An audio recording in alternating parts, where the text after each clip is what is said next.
ده شكل التونة بعد ما بتتقطّع، ويالّا بقى نشوف الطريقة. أهلًا بيكم حبايبي، يا رب تكونوا بخير. معايا النهارده صينية سمك تونة سنجاري، صينية سهلة وبسيطة، من أجمل وأحلى الأسماك اللي ممكن تعمليها سنجاري، اللي هي سمكة التونة.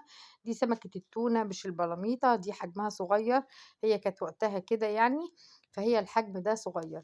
جِبتها ونضّفتها عادي، وهي كل ما بتكبر لحمتها بتغمق أكتر، وبيبقى فيها سلسلة دم كده لازم تطلع زي اللي أنا وريتها لكم كده في أول الصورة.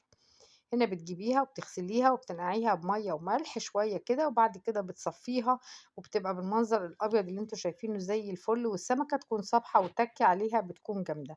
وبعد ما غسلت السمك وركنته، يلا نعمل هنحشيه ازاي وهنعمل الصينية دي ازاي. صينية من أجمل أنواع الصواني اللي ممكن تاكليها للأسماك، سواء في الصيام أو في الأيام العادية، في موسم التونة اللي هو الموسم بتاعه اللي هو بيبدأ دلوقتي من 12 كده لشهر 2.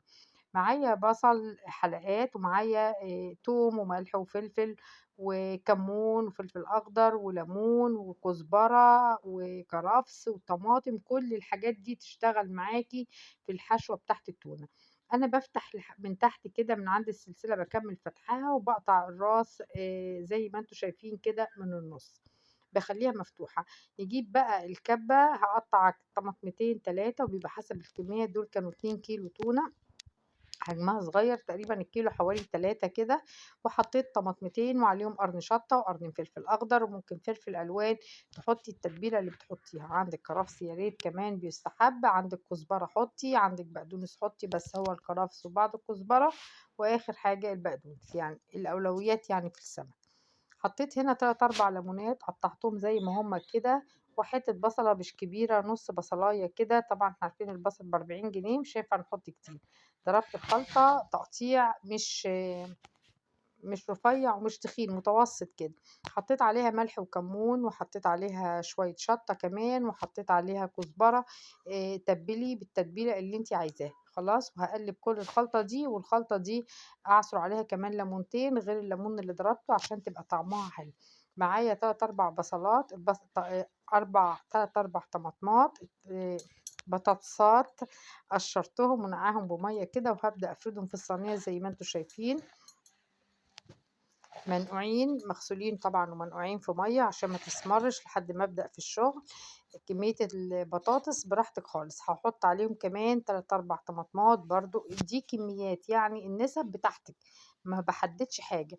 هاحط الطماطم وهاحط البصل عليها كده حلقات. دي صينية سمك بالبطاطس، تونة بالبطاطس، من أجمل الأسماك لو عملتوها مش هتبطلوا بعد كده تعملوها.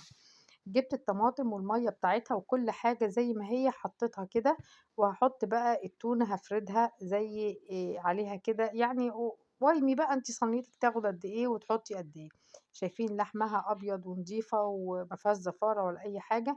هابدأ أحط من الخلطة اللي أنا حطيتها دي على السمكاية، فيها بقى الملح والفلفل وكل حاجة، وهتنزل مَيّتها على البطاطس، هتحدّق البطاطس، لإن أنا مش عايزة أحدّق زيادة وتطلع حادقة، لإن أسماك البحر طبيعتها بيبقى ملحها قليل شوية عن الأسماك التانية. هابدأ بقى أحط الزيت كده على الوش، مش في الأول لأ، باحط الزيت دلوقتي.